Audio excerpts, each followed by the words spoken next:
1971년 미국 텍사스에 위치한 빅밴드 국립공원. 지질학 대학원생이었던 더글러스 로스는 6,800만 년 전의 지층에서 익룡의 것으로 추정되는 화석을 발굴해냅니다. 그것은 상완골, 익룡으로 치면 날개에 해당하는 뼈였는데요. 발굴의 기쁨도 잠시 로스는 충격에 빠지고 말죠. 상완골은 역사상 발견되었던 모든 화석을 통틀어 가장 그리고 독보적으로 컸습니다. 이 말인즉 전체 날개 또한 아주 거대했다는 것을 의미했는데요. 모든 정황을 통해 짐작되는 뼈의 주인은 그 덩치가 무려 제트기에 버금갈 정도였죠.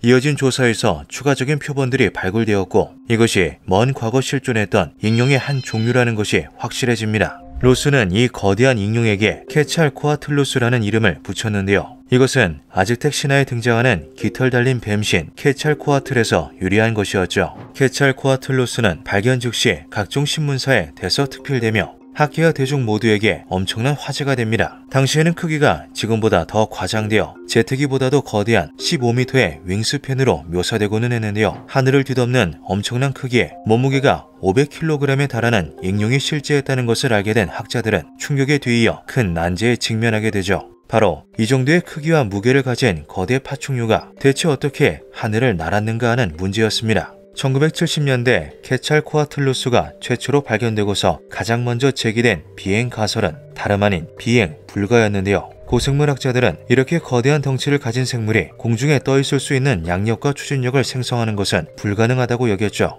이에 학자들은 케찰코아틀루스의 거대한 날개가 비행의 목적이 아닌 체온 조절을 위한 것이라 추측하기도 했습니다. 케찰코아틀루스의 상식을 벗어나는 크기는 생체 역학적으로 가능하다고 여겨지는 한계를 뛰어넘은 듯 보였는데요. 그것이 정말 하늘을 날았다면 이 커다란 생물은 기존의 새들과는 전혀 다른 비행 방법을 가지고 있었을 것이 분명했죠. 회의적이었던 초기 학계의 입장은 이후 익룡의 해부학에 대한 이해가 발전함에 따라 점차 여러가지 가설로 나뉘기 시작합니다. 먼저 제시된 가설은 절벽 비행이었습니다. 학자들은 케찰코아틀루스의 크기와 신체 구조, 체중으로 보아 평평한 땅에서 날갯짓을 하는 것으로는 공중에 뜰 수 없다고 여겼는데요. 이에 절벽이나 벼랑 같은 고지대에서 하강하며 상승기류를 타는 식으로 비행했을 것이라 추측했죠. 실제로 이 방법은 비행에 필요한 에너지를 크게 줄일 수 있으며 공기역학적으로도 매우 훌륭한 선택지입니다. 이러한 비행법은 알바트로스와 같은 대형 조류들도 날아오르기 위해 사용하는 방법인데요. 케찰코아틀루스는 육중한 몸이 하강하는 힘을 제어할 수 있는 강력한 날개 근육을 가지고 있기도 했죠. 하지만 이 가설은 곧 반박에 부딪히게 됩니다. 현존하는 새들이 고지대 비행을 하나의 선택지로 이용하는 반면 케찰코아틀루스에게는 필수 여건이 된다는 점이 문제가 되었는데요. 만약 케찰코아틀루스가 비행 중 불의의 사고를 당해 고지대가 전혀 존재하지 않는 평야에 추락하게 된다면 그 커다란 날개는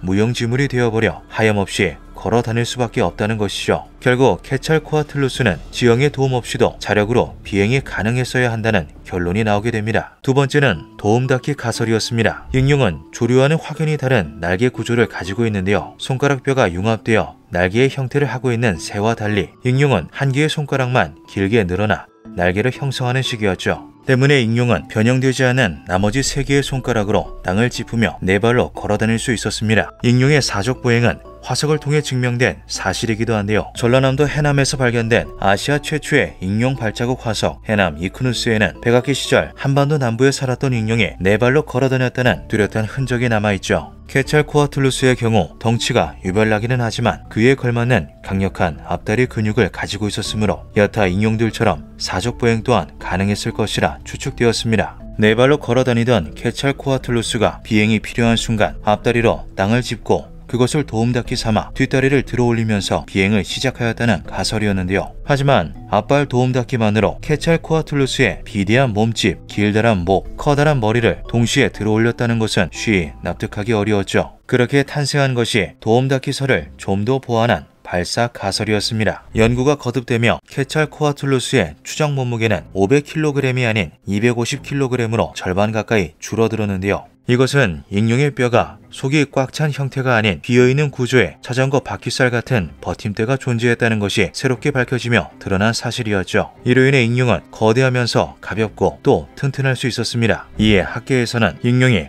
고지대에서 활공하는 커다란 글라이더가 아니라 자력으로 날아오르고 심지어 빠른 속도로 장거리 주행까지도 가능한 생물이었을 것이란 가설이 나오기 시작했는데요. 발사 가설은 마치 개구리처럼 뒷다리를 움츠렸다가 앞다리와 함께 땅을 강하게 박차면서 비행을 시작했을 거라는 추측이었죠. 현존 동물 중에서는 박쥐의 지면 비행과 가장 비슷하다고 볼 수 있습니다. 이것은 현재 주류로 평가받는 가설이기도 한데요. 하지만 케찰코아틀루스가 어떤 식으로 비행을 시작하고 하늘을 날아다녔는지는 아직까지도 명확히 밝혀지지 않은 상태이죠. 비행 외에도 케찰코아틀루스를 둘러싼 의문점들은 많습니다. 하늘에서 먹잇감을 어떻게 공격했는지, 무엇을 주식으로 삼았는지, 어째서 이렇게 거대하고 비효율적인 형태로 진화하였는지 등 아직 우리가 찾아내고 풀어야 할 과제들은 많죠. 하늘의 지배자라고 불렸던 익룡, 그 중에서도 가장 거대했던 케찰코아틀루스, 머나먼 과거 그들은 어떤 모습으로 하늘을 날아다니고 있었을까요? 기묘한 밤이었습니다.